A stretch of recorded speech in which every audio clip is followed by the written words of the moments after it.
Chapter 11, percentage. A percent is a number. A percent is a number or ratio that can be expressed as a fraction of 100.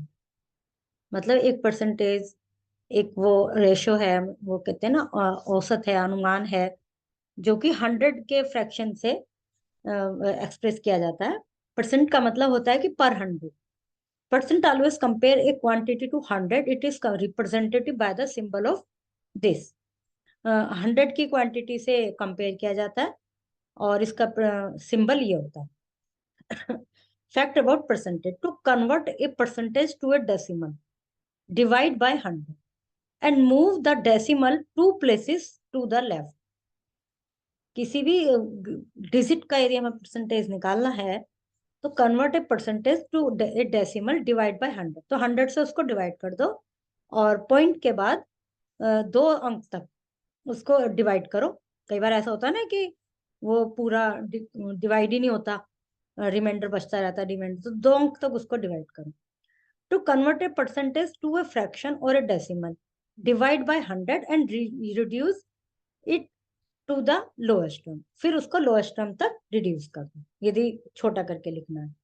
जैसे 55% of, 55 को percentage में निकालना है तो ऐसे लिख दिया, फिर 55 into divide 5, 100 divide 5, 11/20। Convert 5/11 as a percentage. 5/11 can be converted to an equivalent fraction with denominator 100. We can multiply it by 100 and express as a fraction. 5/11 into 100/100, फिर इस तरह से आ गया और इसके ये परसेंटेज आ गया लोएस्ट टर्म तक करने का। चलिए एक्सरसाइज देखते हैं। Convert this fraction as percentage using the symbol percentage. इसको देखते हैं हम पीडीएफ इसमें सॉल्यूशन की हेल्प से।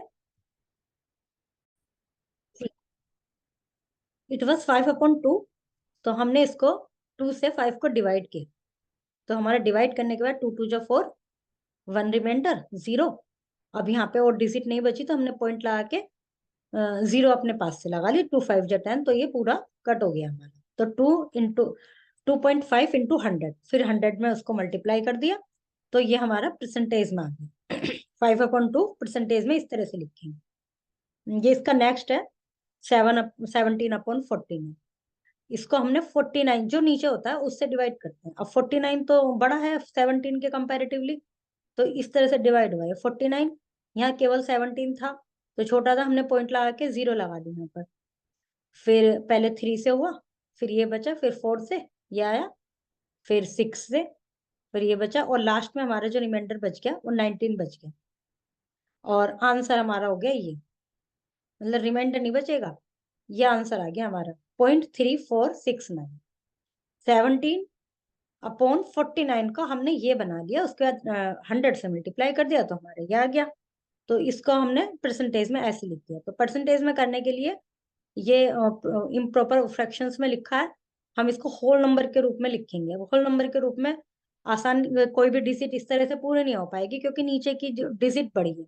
यदि ऊपर यहाँ ज्यादा होता और नीचे कम होता तो शायद होल नंबर पूरा मिल जाता, लेकिन होल नंबर बनाने के लिए हमें ये पॉइंट में आएगा, उस पर जब 100 से मल्टीप्लाई करेंगे तो ये आ जाए।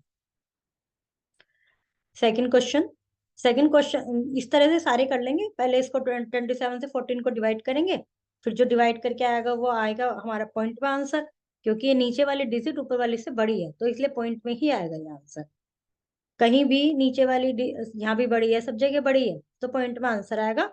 उसको 100 से मल्टीप्लाई करेंगे, फिर जो आएगा वो परसेंटेज के रूप में लिखा जाएगा। दूसरे में करना है हमें express this whole number as percentage using the symbol percentage. इसको भी देखते हैं जो सॉल्व किया हुआ है। लाइक दिस, पहले तो सिंपल लाइन था तो मल्टीप्लाई कर दिया। दूसरे वाला कुछ इस तरह का था, मिक्स्ड फ्रैक्शन था, तो इसको हमने पहले इम्प्रॉपर फ्रैक्शन बनाया, उसके बाद इसको 3.2 आंसर वो आ गया इसका। फिर उसको हमने 100 से मल्टीप्लाई कर दिया। प्रोसीजर सेम यही वाला है, इसमें भी इस तरह से लिखे थे। इसमें जो ऐसे लिखा है उसको हमने सिंपल बनाया, और जो सिंपल लिखा है होल नंबर के रूप में उसमें तो कुछ करना ही नहीं है, उसमें तो 100 से मल्टीप्लाई करके लिख देना। ओके, ये फिर नेक्स्ट क्वेश्चन देखते हैं। 3, express this mixed fraction as percentage using the symbol percentage. Same वही करना है इसको। पहले ये मिक्स्ड फ्रैक्शन है, इसको इम्प्रॉपर फ्रैक्शन बनाना है। फिर 3 5 जा 15, 16/5, ये अभी मैंने आपको सॉल्यूशन में दिखाया था, ये वहां पे किया हुआ है। अब क्वेश्चन 4 में क्या करना है, express the decimal as percentage using the symbol. ये ऑलरेडी डेसिमल में है। क्वेश्चन 4 में और 3 में क्या डिफरेंस है, इसमें तो हमने इनको पहले इम्प्रॉपर फ्रैक्शन बनाया था, फिर नीचे वाले डिजिट से ऊपर वाले डिजिट को डिवाइड किया था, फिर हमारा जो आंसर आया था वो पॉइंट में आया था, इस तरह के आंसर। फिर हमने उसमें 100 मल्टीप्लाई किया था। यहाँ ऑलरेडी पॉइंट में आंसर दिए हुए हैं, तो हमें क्या करना है, केवल 100 से मल्टीप्लाई करके इसको डिजिट को लिख देना है। अब मल्टीप्लाई जब करेंगे, जैसे 2.8 है तो इसका 100 से मल्टीप्लाई करेंगे हम, तो आ जाएगा 2800, क्योंकि 20 एक्स्ट्रा बढ़ जाएंगी। अब वहाँ 1 डिजिट के बाद हमारा पॉइंट लगा हुआ है, तो वहां भी हम 1 डिजिट के बाद पॉइंट लगा देंगे, तो हमारा आंसर आ जाएगा 280। ये वाला मैंने अभी सॉल्व किया हुआ है, ये मैं आपको शो करती हूँ। सी 78.055, इसको मल्टीप्लाई किया तो ये आ गया। और इसके बाद यहाँ पर 3 डिजिट के बाद हमारा पॉइंट है, तो 3 डिजिट के बाद हमने पॉइंट लगा दिया, तो हमारा ये आंसर आ गया फाइनली। ओके, 5 में क्या करना है, 5 में 15% लिखा हुआ है, उसको हमने किस तरह से लिखना है, convert this percentage into fraction, reduce to the lowest term. अब इन परसेंटेज को फ्रैक्शंस में लिखना है, इस तरह वाले में, मिक्स्ड फ्रैक्शन आए या इम्प्रॉपर फ्रैक्शन आए। लेट्स सी, इसका आंसर हम देखते हैं। वेट, सी हियर क्वेश्चन 5, 15/100, इसको ये 20, 5 3 जा 15, और 20 का 5 में मल्टीप्लाई करेंगे तो 30/20 इसका आंसर आ गया। सेकंड वाला है ये 1/25 100, इसको हमने इस तरह से लिख लिया। और ये आपका क्वेश्चन नेक्स्ट है, क्वेश्चन नंबर 6। ओके, ये रहा, convert these percentage into decimal, इसके लिए हम 100 से डिवाइड कर देंगे इनको, और इसमें तो 3.0 आ जाएगा। इसमें भी आप सबको 100 से डिवाइड करके देखेंगे तो आपका आंसर सही आ जाएगा।